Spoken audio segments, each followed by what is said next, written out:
अस्सलाम वालेकुम स्टूडेंट्स। आज फर्स्ट ईयर के लेक्चर में हम नेक्स्ट चैप्टर स्टार्ट करेंगे। लास्ट हमारा जो 12th चैप्टर था वो कंप्लीट हो गया था न्यूट्रिशन का, तो 13 चैप्टर स्टार्ट करेंगे। पेज नंबर 250 बुक्स का पेज नंबर 259 है। ओपन कर लें सब बच्चे। गैसेस एक्सचेंज का जो है हमारा चैप्टर है, इसको हम डिस्कस करेंगे। Chapter 13 gases exchange, page number 259 to 275 ये चल रहा है, ठीक है। तो इसमें हम डिस्कशन करेंगे ऑर्गेनिजम्स के बारे में कि वो कैसे एक्सचेंज करते हैं गैसेस को और क्यों ज़रूरत पड़ती है गैसेस एक्सचेंज करने के लिए, ठीक है। तो सबसे पहली बात, तो ऑर्गेनिज्म ने जितनी भी गैसेस एक्सचेंज करनी होती है, इधर उन्होंने गैस को इनहेल करनी है, बॉडी के अंदर लेके जानी है, बॉडी से बाहर निकालनी है, तो वो किसके साथ करेंगे? इन्वायरमेंट के साथ, ठीक है। सबसे पहले मुझे बताएं, आवाज़ आ रही है सब बच्चों को? जल्दी से चैट में मैसेज करें सब बच्चे।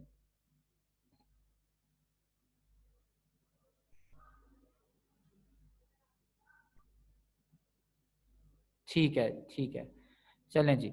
तो ऑर्गेनिज्म जो है वो गैसेस एक्सचेंज करते हैं एनवायरनमेंट से। क्यों एक्सचेंज करते हैं? किसी ना किसी प्रोसेस में वो इन्वॉल्व होती हैं, ठीक है। तो प्रोसेस जो बेसिक हम जो गैसेस एक्सचेंज करने का मकसद है वो है एनर्जी प्रोडक्शन। एनर्जी को प्रोड्यूस करने का जो है काम करते हैं बेसिक हम इसको गैसेस को एक्सचेंज करके, ठीक है। अब जो आपके पास दो किस्म की गैसेस एक्सचेंज होती है, एक उसको हम एरोबिक जो है एरोबिक प्रोसेस कहते हैं इसको हम, ठीक है। और इसमें हम जो रिस्पायरेशन का नाम देते हैं, इसको रिस्पायरेशन इसलिए कहते हैं कि जो कार्बन डाइऑक्साइड है वो इनसाइड द जो आउटसाइड द बॉडी लेके जाते हैं और ऑक्सीजन जो है इनसाइड द बॉडी लेके जाते हैं। इन केस ऑफ एनिमल्स और प्लांट के केस में हम ऑक्सीजन को जो है वो बाहर निकालते हैं और कार्बन डाइऑक्साइड को इनसाइड लेके जाते हैं। तो दोनों काम होते हैं। तो एक तो है ब्रीदिंग या ऑर्गेनिज्मिक रिस्पायरेशन कहते हैं हम उसको। दो टाइप्स होती हैं, एक को हम ब्रीदिंग कहते हैं या ऑर्गेनिज्मिक रिस्पायरेशन कहते हैं, दूसरे को हम सेल्यूलर रिस्पायरेशन कहते हैं, जो सेल्स करते हैं उस रिस्पायरेशन का नाम देते हैं। वो तो हम यहाँ पे डिस्कस नहीं करेंगे, हम ऑर्गेनिज्मिक रिस्पायरेशन को यहाँ पे डिस्कस करेंगे, ठीक है। तो हम उसी के बारे में यहाँ पे बात करेंगे, ठीक है, कि ऑर्गेनिज्म कैसे रिस्पायरेशन करते हैं, ठीक है, वो कैसे ऑक्सीजन और कार्बन डाइऑक्साइड को एक्सचेंज करते हैं एनवायरनमेंट के साथ, ठीक है, और वो एनर्जी नीड कैसे पूरी करते हैं, ठीक है। इस केस में हम बात करेंगे, ठीक है। तो यहाँ पे हमने बात की कि ब्रीदिंग के बारे में हम डिस्कस करेंगे। पहले जो आपका टॉपिक है बुक में जो स्मार्ट सिलेबस में, advantages and disadvantages of gases exchange, ठीक है। तो कहता है कि अब बेसिकली ये बात कर रहे हैं पानी और हवा के बीच में, कि पानी और हवा में क्या एडवांटेजेस हैं और क्या डिसएडवांटेजेस हैं दोनों के बीच में। क्योंकि ऑर्गेनिज्म जो दोनों में ऑर्गेनिज्म होते हैं, इधर वो पानी में रहते हैं या फिर वो लैंड के ऊपर रहते हैं, तो उनको गैसेस एक्सचेंज करने की जरूरत पड़ती है, ठीक है। एनवायरनमेंट से उनको गैसेस एक्सचेंज करने की जरूरत पड़ती है। वो अपनी जो एनर्जी नीड है उसको पूरा करने के लिए गैसेस को एक्सचेंज करते हैं। बेसिकली O2 जो है, जितने भी एनिमल्स हैं उसके बीच में O2 ऑक्सीजन जो है ये इससे एनर्जी ली जाती है, ठीक है, तोड़ के। और इन केस ऑफ प्लांट जो कार्बन डाइऑक्साइड है उससे एनर्जी बनाई जाती है दिन के टाइम पे और रात के टाइम पे रिस्पायरेशन अगर होती है उनमें, और वो उसी जो एनर्जी जो उन्हें प्रोड्यूस होती है उसी को ऑक्सीजन को यूज करते हुए रात के टाइम उस एनर्जी को तोड़ के अपनी जो एनर्जी नीड है उसको पूरा कर लेते हैं। तो प्लांट्स या एनिमल्स दोनों जो है पानी में हो या ज़मीन के ऊपर हो, उन्होंने गैसेस को एक्सचेंज करना है। इन्वायरमेंट से उन्होंने गैसेस के जो है वो एक्सचेंज में हेल्प लेनी है, ठीक है। इन्वायरमेंट से बेसिक काम करते हैं, ठीक है। अब कहता है कि एडवांटेजेस क्या हैं। सबसे पहला आपके पास जो एडवांटेज और डिसएडवांटेज है उसकी हम बात करते हैं, यानी पानी और हवा के बारे में। तो कहता है कि जो पानी होता है इसमें आपके पास एयर कम होती है निस्बतन आप जो एयर है, ठीक है, सॉरी, पानी जो है उसमें ऑक्सीजन कम होती है निस्बतन जो आपका एयर है, ठीक है। एयर में ऑक्सीजन कंटेंट ज्यादा होता है, ठीक है, पानी में ऑक्सीजन कंटेंट कम होता है। और जो आपका जितने दोनों जो प्रोसेस है सिंपल डिफ्यूजन के जरिए एनर्जी को लेके जाते हैं, कोई इसमें एक्टिव प्रोसेस नहीं होता, ठीक है। इधर वो पानी में हो या लैंड पे हो, सिंपल डिफ्यूजन होगी गैसेस को एक्सचेंज करने के लिए, एनर्जी यूटिलाइज नहीं होगी। उसका फायदा नहीं, अगर आपने एनर्जी यूटिलाइज करनी है गैसेस को एक्सचेंज करने में भी, तो उसका फायदा नहीं। इसलिए ये सिंपल डिफ्यूजन के जरिए काम किया जाता है, पार्शियल प्रेशर्स की बेस पे काम किया जाता है, इन्वायरमेंट का और जो इंटरनल बॉडी होती है उसकी बेस पे, ठीक है। इसको हम आगे डिस्कस करेंगे।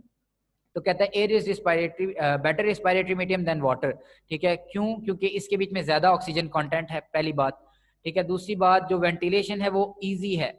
वेंटिलेशन इजी क्यों है? जो पानी है वो आपके पास ज्यादा डेंसर है, ठीक है, उसके बीच में आपके पास उसकी डेंसिटी ज्यादा है, तो ऑक्सीजन जो है उसमें एक्सचेंज करने में मसला होता है ऑर्गेनिजम्स को, ठीक है। उसमें उनको डिजोल्व ऑक्सीजन जो है निकालनी पड़ती है, ठीक है। वो कहता है पानी जो है 8,000 टाइम्स मोर डेंसर है देन एयर, ठीक है। 8,000 गुना जो है वो ज्यादा डेंसर है एयर की निस्बत, तो इसलिए जो है इसीलिए एयर में हम जो है ऑक्सीजन को एक्सचेंज कर सकते हैं, कार्बन डाइऑक्साइड और ऑक्सीजन को एक्सचेंज कर सकते हैं, ठीक है। तो पानी जो है वो डिफिकल्ट ब्रीदिंग मीडियम है, इसीलिए जब आप पानी में गोता लगाते हैं या पानी आप जो है कभी दरिया में या समंदर वाली साइड पे आप कराची वगैरह में गए हो, तो वहां पे जब नहाते हैं तो आपको पानी में मसला होता है, ठीक है, आप सांस नहीं ले सकते, ठीक है।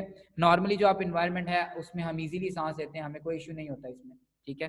तो ये आपके पास जो है इसका फायदे और नुकसान है। नेक्स्ट आपके पास टॉपिक है गैसियस एक्सचेंज इन प्लांट्स, ठीक है। प्लांट्स में हम सब जानते हैं कि जो गैसेस एक्सचेंज होती हैं वो किसकी बेस पे होती हैं।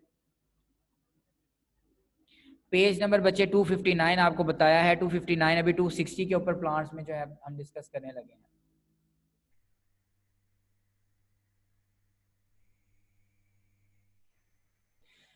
ठीक है, तो गैसेस एक्सचेंज जो है प्लांट्स में इसमें हम जानते हैं कि ऑक्सीजन इनसाइड द प्लांट जाती है और carbon dioxide outside the plant जो है वो मूव करती है इन केस ऑफ रिस्पायरेशन रात के वक्त, और दिन के वक्त जो है आपके पास carbon dioxide inside the plant move करती है और ऑक्सीजन जो है आउटसाइड द प्लांट मूव करती है दिन के टाइम पे, ठीक है।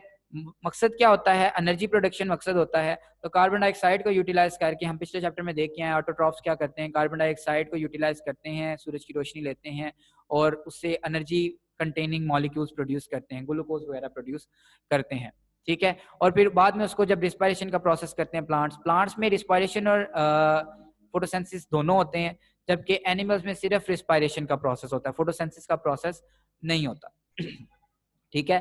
तो जो प्लांट्स है वो उनके पास, पहले हम प्लांट की गैसेस एक्सचेंज के बारे में बात करेंगे आज, ठीक है। एनिमल को हम नेक्स्ट देखेंगे नेक्स्ट लेक्चर में। तो प्लांट की जो गैसेस एक्सचेंज है इसके बारे में बात करेंगे। तो उसमें जो है हमने देखा कि फोटोसिंथेसिस भी होती है, रिस्पायरेशन भी होती है। फोटोसिंथेसिस और रिस्पायरेशन दोनों के लिए जो गैसेस एक्सचेंज करनी है वो किसके जरिए करनी है, स्टोमेटा के जरिए। स्टोमेटा मेन आपके पास जो है रोल प्ले करता है गैसेस एक्सचेंज करने में प्लांट्स में, ठीक है। ये स्टोमेटा की आपके पास शेप है, ठीक है। ये लीफ के अंदर प्रेजेंट होता है, लीफ की बॉटम साइड्स पे प्रेजेंट होते हैं, ठीक है, लोअर साइड पे प्रेजेंट होते हैं लीफ के, और वहां पे जो है आपके पास गैसेस को एक्सचेंज करने में मदद देते हैं। कोई स्पेशलाइज्ड ऑर्गन नहीं है इसके पास, प्लांट के पास। जैसे एनिमल्स में आपके पास लंग्स होते हैं या गिल्स होते हैं पानी वाले एनिमल्स में, तो इनके पास कोई स्पेशलाइज्ड ऑर्गन मौजूद नहीं है, सिर्फ ये स्पेशलाइज्ड सेल्स होते हैं जिनको हम स्टोमेटा के नाम से जानते हैं, ठीक है। या लेंटी सेल्स मौजूद होते हैं कुछ प्लांट्स में, ठीक है। प्लांट्स के स्टेम्स के अंदर लेंटी सेल्स मौजूद होते हैं, तो ये जो हैं हेल्प करते हैं प्लांट को रिस्पायरेशन के अंदर, ठीक है। गैसेस के एक्सचेंज में इनको हेल्प करते हैं, ठीक है। और काफ़ी सारी तादाद में प्रेजेंट होते हैं। इनकी अमाउंट आपके पास मेंशन है कि एक एस्टिमेटेड अमाउंट है टोबैको प्लांट की कि पर स्क्वायर मीटर उसके ऊपर 12,000 स्टोमेटास प्रेजेंट हैं। पर स्क्वायर मीटर, एक स्क्वायर मीटर जो है उसके ऊपर 12,000 स्टोमेटा प्रेजेंट होते हैं, ठीक है। तो ये उनको प्लांट को हेल्प करते हैं। आपकी बुक में 13.1 फिगर बनी हुई है जिसके बीच में वो लीफ की लोअर सरफेस दिखा रहा है और उसमें आपको स्टोमेटास दिखा रहा है, ठीक है, कि किस तरह उनकी ओपनिंग है, ठीक है। ये स्टोमेटा है, अगर आप इधर भी देखें तो ये स्टोमेटल ओपनिंग है, ठीक है। और ये जो इन एक्सटर्नल साइड है, ये जो साइड्स हैं, जो ये सेल्स हैं आपके पास दो, जिनको हम कहते हैं गार्ड सेल्स, ठीक है। इन गार्ड सेल्स के अंदर आपके पास वैक्यूल भी प्रेजेंट है, नॉर्मल प्लांट सेल की तरह वैक्यूल भी प्रेजेंट है, क्लोरोप्लास्ट भी प्रेजेंट है, न्यूक्लियस भी प्रेजेंट है, सेल वॉल भी प्रेजेंट है, ठीक है। तो ये जो गार्ड सेल्स होते हैं ये बेसिकली ओपन करते हैं स्टोमेटा को या फिर क्लोज करते हैं, ठीक है। ये स्टोमेटा क्लोज है, दोनों यहाँ से बंद है और यहाँ से स्टोमेटा ओपन है। जब ये ओपन होगा तो कार्बन डाइऑक्साइड जो है वो इनसाइड मूव करेगी, ऑक्सीजन आउटसाइड मूव करेगी, ठीक है, और फोटोसिंथेसिस का प्रोसेस चलेगा, ठीक है। नेक्स्ट आपके पास है कि जो आपकी जितनी भी फूड प्रिपेयर करता है प्लांट वो सारी की सारी इसी बेस पे करता है। गैसेस एक्सचेंज इन प्लांट्स, ये देख लें, ये आपको ये लीफ नज़र आ रहा है, ये उसकी पिक्चर देख लें, इसमें ये लीफ नज़र आ रहा है आपको, ठीक है। लीफ की जो लोअर साइड है उसके पास ये स्टोमेटा प्रेजेंट है, ठीक है। स्टोमेटा के बीच में ये लोअर एपिडर्मिस है उसमें स्टोमेटा प्रेजेंट है, अपर एपिडर्मिस में स्टोमेटा प्रेजेंट नहीं होते। तो इसके पास जो है इन साइड पे देखें तो मीजोफिल सेल्स प्रेजेंट है आपके पास और इंट्रासेलुलर स्पेसिस प्रेजेंट है, एयर स्पेसिस का नाम देते हैं इनको। तो क्या होता है कि कार्बन डाइऑक्साइड जो है आउटसाइड से इनसाइड मूव करती है, ऑक्सीजन जो है वो आउटसाइड मूव करती है। कार्बन डाइऑक्साइड जो इनसाइड मूव करे वो मीजोफिल सेल्स में जाती है। मीजोफिल सेल्स में जाने के बाद यहाँ पे वो जो प्रोसेस है सारा फोटोसिंथेसिस का होता है, और यहाँ से होने के बाद यहाँ से जितनी भी ऑक्सीजन प्रोड्यूस, एनर्जी जो प्रोड्यूस हो रही होती है या जो मॉलिक्यूल प्रोड्यूस हो रहे होते हैं एनर्जी कंटेनिंग, वो सारे प्लांट यूटिलाइज कर लेता है, उनको सेव कर लेता है या इस्तेमाल कर लेता है, और जो ऑक्सीजन होती है वो सारी की सारी इसी तरह स्टोमेटल ओपनिंग से बाहर चली जाती है। ठीक है, तो ये एक सिंपल सा फोटोसिंथेटिक प्रोसेस है आपके पास, उसका ओवरव्यू है कि वो फोटोसिंथेसिस के अंदर जो है गैसेस को कैसे एक्सचेंज करते हैं। ठीक है, नेक्स्ट है आपके पास जो मेन टॉपिक है आज का, फोटो रिस्पायरेशन। ठीक है, फोटो रिस्पायरेशन आपके पास बेसिकली हम रिस्पायरेशन को डिस्कस कर रहे हैं इस चैप्टर में, गैसेस एक्सचेंज में रिस्पायरेशन को डिस्कस करेंगे हम। फोटोसिंथेसिस को हम जो है पीछे डिस्कस करके आए हैं, 11 चैप्टर में डिस्कस करते हैं। यहाँ पे हम जो है फोटो रिस्पायरेशन को डिस्कस करेंगे। ठीक है, अब फोटो रिस्पायरेशन जो है एक इंपॉर्टेंट फिनोमिना है कार्बन फिक्सेशन के अंदर। कार्बन फिक्सेशन क्या होती है, सबसे पहले मैं इसके ऊपर थोड़ी सी रोशनी डाल देता हूँ। कार्बन फिक्सेशन जो है, जितनी भी इन्वायरमेंट में कार्बन होती है, कार्बन डाइऑक्साइड आपको पता है इन्वायरमेंट में गैस होती है। ठीक है, तो इस फॉर्म में जितनी भी कार्बन डाइऑक्साइड कार्बन होता है इन्वायरमेंट में, उस सारे को फिक्स करना इनटू शुगर्स। ठीक है, उनसे शुगर बनाना या इंपॉर्टेंट कंपोनेंट्स बनाना, इसको कार्बन फिक्सेशन कहते हैं। ठीक है, एक बार फिर रिपीट करता हूँ कि carbon fixation is a process जिसमें जो है आपके पास जितने भी इन्वायरमेंटल कार्बन होती है in the form of carbon dioxide, उसको हम प्लांट्स यूटिलाइज करते हैं, और यूटिलाइज करने के बाद उसको शुगर्स में कन्वर्ट कर देते हैं, अच्छे इंपॉर्टेंट जो है कंपाउंड्स में कन्वर्ट कर देते हैं। अब कार्बन डाइऑक्साइड अगर इन्वायरमेंट में एक लेवल से ज्यादा हो तो वो प्रॉब्लम कॉज करते हैं इन्वायरमेंट के लिए। ठीक है, तो इसको यूटिलाइज करना प्लांट का ये एक कुदरती अमल है, और ये एक बेनिफिशियल अमल है हमारे लिए। ठीक है, फायदेमंद अमल है हमारे लिए कि इससे हमें एनर्जी मिल जाती है और एनवायरनमेंट में कार्बन डाइऑक्साइड की अमाउंट कम हो जाती है। ठीक है, इसमें अब जो है वो कहता है कि रिस्पायरेशन जो होती है, वैसे तो मैंने आपको बताया कि प्लांट्स के बीच में रिस्पायरेशन रात के वक्त होती है। ठीक है, लेकिन समटाइम्स ऐसी कंडीशन होती है, कुछ स्पेसिफिक कंडीशंस ऐसी हैं जिसके बीच में फोटो रिस्पायरेशन होती है, और प्लांट जो है दिन के टाइम रोशनी की प्रेजेंस में रिस्पायरेशन का प्रोसेस करता है।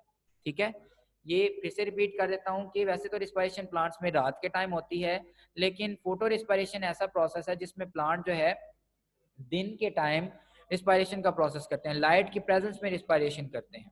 ठीक है, तो इसको हम फोटो रिस्पायरेशन का नाम देते हैं। एक RUBP एक कंपाउंड प्रोटीन है रुबिस्को जिसको कहते हैं, रुबुलोज बिस फॉस्फेट कार्बोक्सिलेज या ऑक्सीजनेज इसको कहते हैं।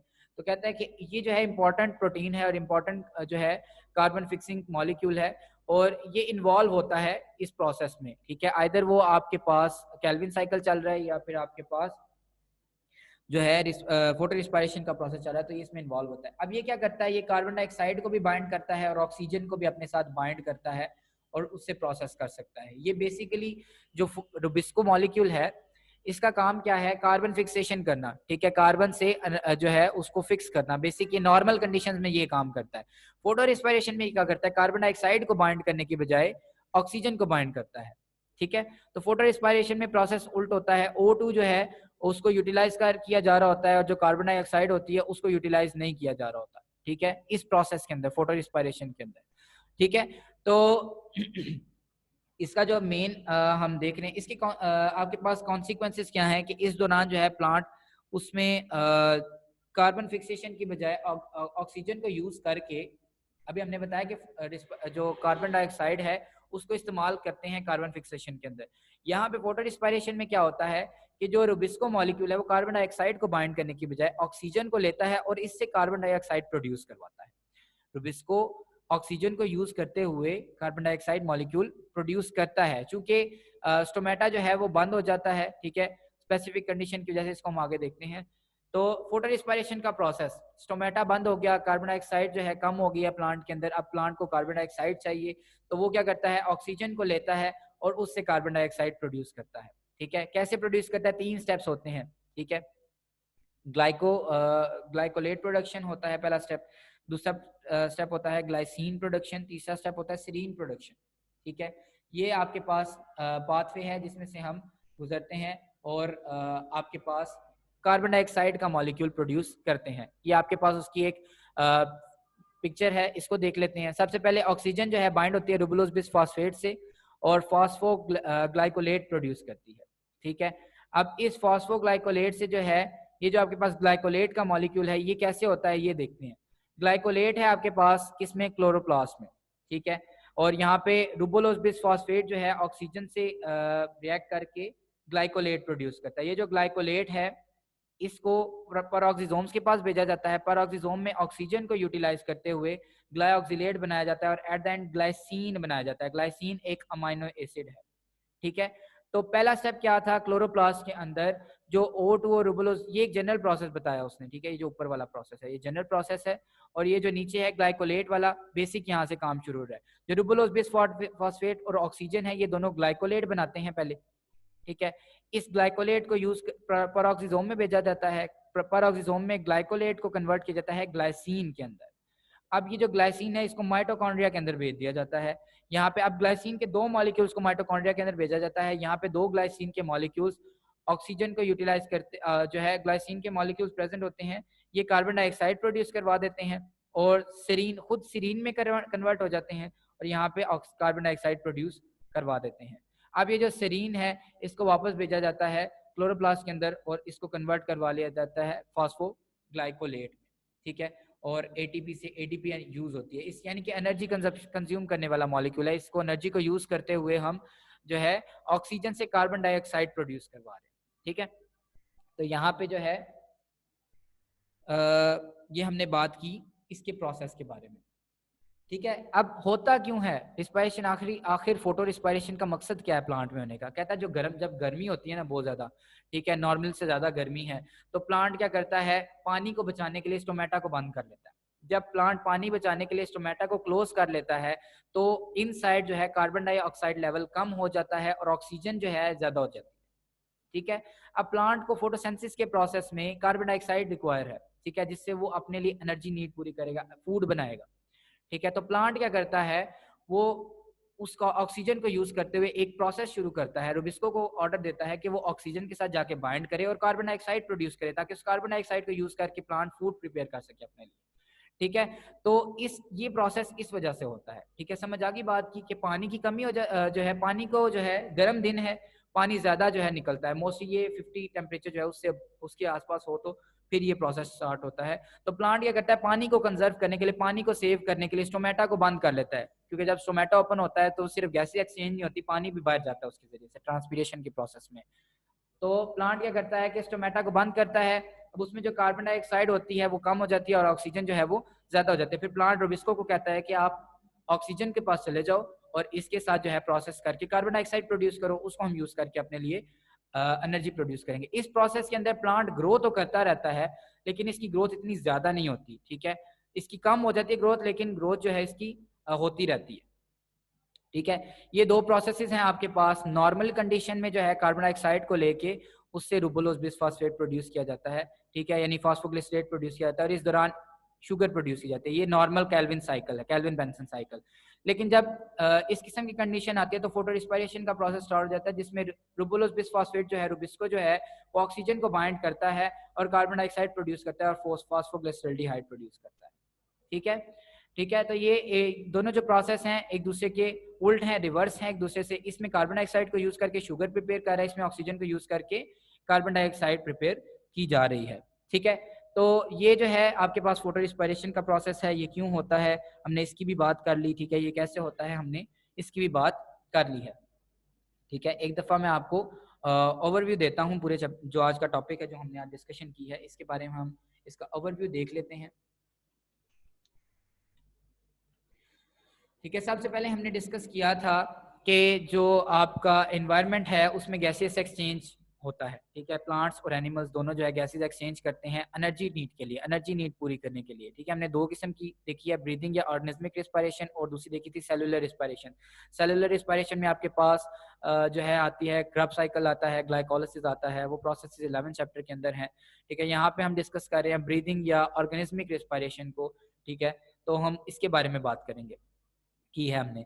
और रिस्पायरेशन में सबसे पहले टॉपिक था कि क्या एडवांटेजेस हैं पानी और लैंड के ऊपर, दोनों में रिस्पायरेशन होती है, तो इसमें क्या एडवांटेज है। पानी में जो है एयर जो है वो बेटर मीडियम है आपके पास, क्यों बेटर मीडियम है, ज्यादा ऑक्सीजन होती है, ठीक है। आपके पास वेंटिलेशन जो है एयर इजी होती है क्योंकि ज्यादा जो है आपके पास वाटर ज्यादा डेंसर है, एयर जो है लेस डेंसर है, तो वो इजीली जो है हम उसमें एक्सचेंज कर सकते हैं। उसके अलावा पार्शियल प्रेशर्स क्रिएट होते हैं इन्वायरमेंट में, उसके वो भी ईजी है हमारे लिए, उसके ज़रिए हम ईजिली जो है वेंटिलेट कर सकते हैं, ईजिली गैसेस का एक्सचेंज कर सकते हैं। जबकि पानी के अंदर हमें डिजॉल्व फॉर्म में ऑक्सीजन निकालनी पड़ती है ऑर्गेनिजम्स को, तो वो थोड़ा सा मुश्किल काम है। और ये सिंपल डिफ्यूजन से होती है गैसेस एक्सचेंज, इसमें कोई भी एनर्जी जो है नहीं यूज़ होती आपकी। इसमें जो है आपके पास हमने सबसे पहले आज जो है गैसेस एक्सचेंज इन प्लांट को डिस्कस किया था, ठीक है। इसमें हमने सबसे पहले बात की कि नॉर्मली प्लांट जो है वो फोटोसिंथेसिस करते हैं और with the help of stomata करते हैं, ठीक है। स्टोमेटा जो है वो कैसे फोटोसिंथेसिस में हेल्प आउट करती है कि वो गैसेस प्रोवाइड करती है जो बेसिक कार्बन डाइऑक्साइड रिक्वायर होती है फोटोसिंथेसिस के प्रोसेस में, उसको सेल के अंदर लेके जाने का, प्लांट के अंदर लेके जाने का, लीफ के अंदर लेके जाने का काम करती है, ठीक है। इसके बीच में हमने देखा कि जो स्टोमेटा है इसके बीच में दो सेल्स होते हैं जिनको हम गार्ड सेल्स कहते हैं। गार्ड सेल्स जो हैं आपके पास, इनमें क्लोरोप्लास्ट होते हैं, ठीक है, वैक्यूल्स होते हैं, उसके बाद न्यूक्लियस होते हैं, ठीक है। नॉर्मल सेल्स ही होते हैं, लेकिन ये जो है एक ओपनिंग क्रिएट करवाते हैं,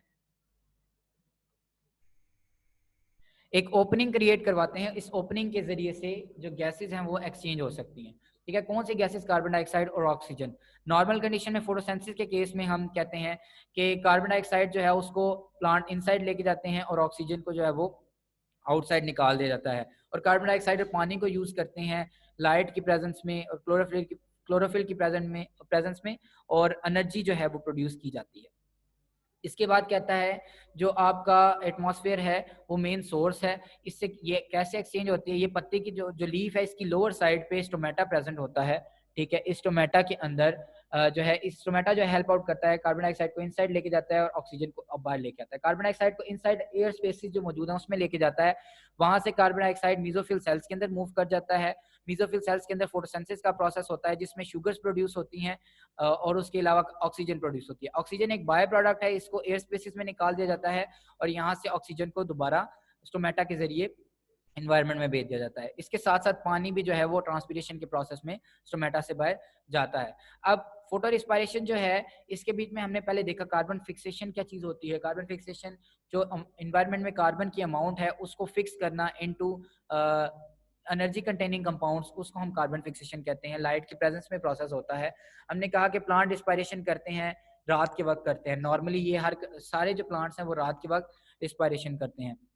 लेकिन एक कंडीशन ऐसी होती है जिसमें फोटो रिस्पायरेशन स्टार्ट हो जाती है, प्लांट जो है लाइट की प्रेजेंस के अंदर रिस्पायरेशन स्टार्ट कर लेता है, ठीक है। इसमें हमने देखा कि इसमें जो रुबिस्को मॉलिक्यूल होता है जो नॉर्मल कंडीशन में कार्बन डाइऑक्साइड को बाइंड करता है शुगर प्रोड्यूस करने के लिए, इस कंडीशन में वो ऑक्सीजन को बाइंड करता है कार्बन डाइऑक्साइड का मॉलिक्यूल प्रोड्यूस करने के लिए, ठीक है। इसमें तीन हमने स्टेप्स देखे थे। एक स्टेप क्लोरोप्लास्ट के अंदर होता है सबसे पहला, जिसमें ऑक्सीजन और जो आपके पास रुबोलोज है, रुबोलोज बिसफॉस्फेट है जो रुबिस्को है, वो क्लोरोप्लास्ट के अंदर जो है ग्लाइकोलेट प्रोड्यूस करता है। फिर ये जो ग्लाइकोलेट है ये चला जाता है परऑक्सीजोम्स में। परऑक्सीजोम जो है प्लांट में सिर्फ ऑर्गेनेलिज प्रेजेंट होती हैं, इसी मकसद के लिए प्रेजेंट होती हैं। वहाँ पे जो है ग्लाइकोलेट को ग्लाइसिन में कन्वर्ट किया जाता है।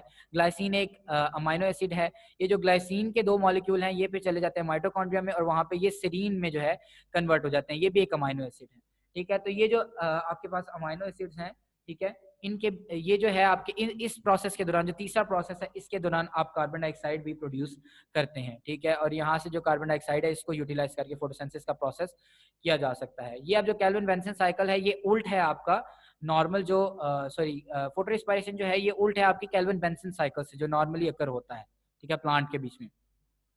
ये उसके डिफरेंट स्टेप हैं। नॉर्मली जो आपके पास जनरल स्टेप है उसके बीच में ऑक्सीजन रुबुलोज बिसफॉस्फेट फॉस्फोग्लाइकोलेट प्रोड्यूस करते हैं और एटीपी से एडीपी जनरेट करते हैं और इसके साथ कार्बन डाइऑक्साइड प्रोड्यूस होती है, ठीक है। यहाँ पे अब पहले ऑक्सीजन रुबुलोज बिसफॉस्फेट से ग्लाइकोलेट बनता है क्लोरोप्लास्ट के अंदर। यहाँ से ग्लाइकोलेट मूव कर जाता है परऑक्सीजोम के अंदर, वहां से ये ग्लाइकोलेट कन्वर्ट कर दिया जाता है ग्लाइसिन के अंदर, ठीक है। अब ये जो ग्लाइसिन है ये माइटोकॉन्ड्रिया के अंदर चले जाते हैं, दो मॉलिक्यूल ग्लाइसिन के सीरीन के अंदर कन्वर्ट हो जाते हैं, एक मॉलिक्यूल सीरीन का देते हैं, ठीक है। इस दौरान ऑक्सीजन को कार्बन डाइऑक्साइड में कन्वर्ट कर दिया जाता है, ठीक है। और जो सीरीन है इसमें से फिर इसको जो है दोबारा वापस भेजा जाता है क्लोरोप्लास्ट के अंदर, वहां पे इसको फॉस्फोग्लाइकोलेट में कन्वर्ट कर दिया जाता है। क्योंकि हमें एनर्जी मिल गई है, कार्बन डाइऑक्साइड मिल गई है, तो बेसिक हमारा पर्पस यही था कार्बन डाइऑक्साइड को प्रोड्यूस करना। तो कार्बन डाइऑक्साइड को प्लांट यूज करके अपने लिए एनर्जी प्रिपेयर कर सकता है, नॉर्मल जो काम कर सकता है। ठीक है। नेक्स्ट था कि हमने देखा कि होता क्यों है, होता इस वजह से कि जब गर्मी बहुत ज़्यादा होती है तो प्लांट पानी को कंजर्व करने के लिए स्टोमेटा को बंद कर देता है। स्टोमेटा के बंद करने से ये होता है कि कार्बन डाइऑक्साइड लेवल जो है इनसाइड कम हो जाता है लीफ के अंदर और ऑक्सीजन लेवल राइज हो जाता है। कार्बन डाइऑक्साइड रिक्वायर होती है प्लांट को, तो वो रिबिस्को जो है ऑक्सीजन के साथ बाइंड करके कन्वर्ट कर देता है ऑक्सीजन को कार्बन डाइऑक्साइड में। ठीक है, और फिर इस तरह ये प्रोसेस चलता रहता है। और इस दौरान हमने बात की कि प्लांट की ग्रोथ डिस्टर्ब जरूर होती है लेकिन प्लांट ग्रो करता रहता है। ठीक है, अब इसका जो ओरिजिन है उसके बारे में बात की जाती है। बोला जाता है कि जो पहले ऑर्गेनिज्म थे वो दोनों को यूज करते थे, कार्बन डाइऑक्साइड को यूज करके भी एनर्जी लेते थे और ऑक्सीजन को भी बाइंड करते थे। उनके पास रुबिस्को प्रेजेंट था तो रुबिस्को दोनों जो है उनको लेकर उससे काम करता था। अब आपके क्वेश्चन हैं बच्चे तो कर लें कोई।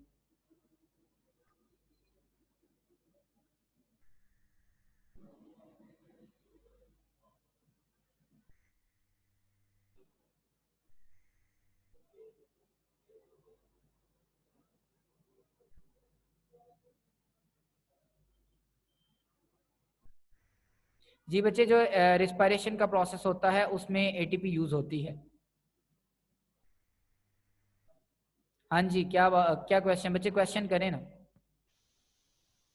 फोटो रिस्पायरेशन में आपको भी मैंने समझाया है कि ऑक्सीजन कैसे बनती है। ये जो मॉलिक्यूल्स हैं, ठीक है, इनको देख लें आप।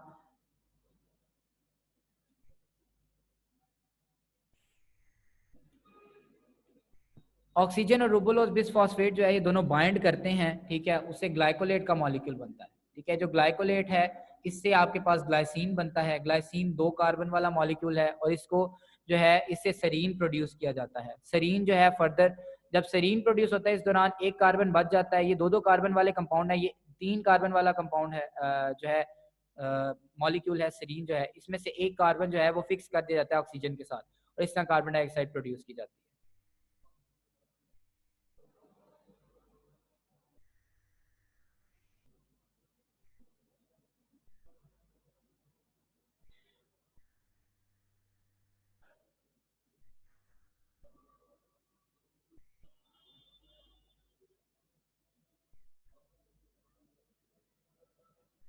अपर्चर बेसिकली बच्चे ओपनिंग्स को कहते हैं। गार्ड सेल जो हैं आपके पास,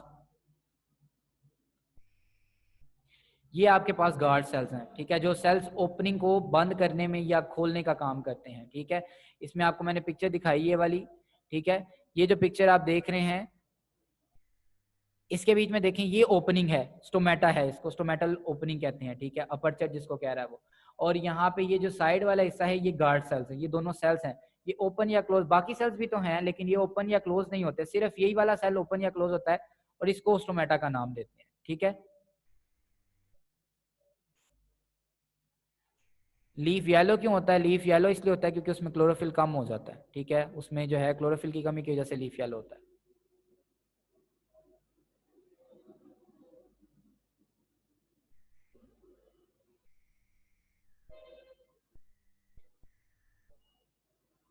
चलें बच्चे, कोई आपके क्वेश्चन हैं तो फर्दर कर लें, जो बच्चे रह गए हैं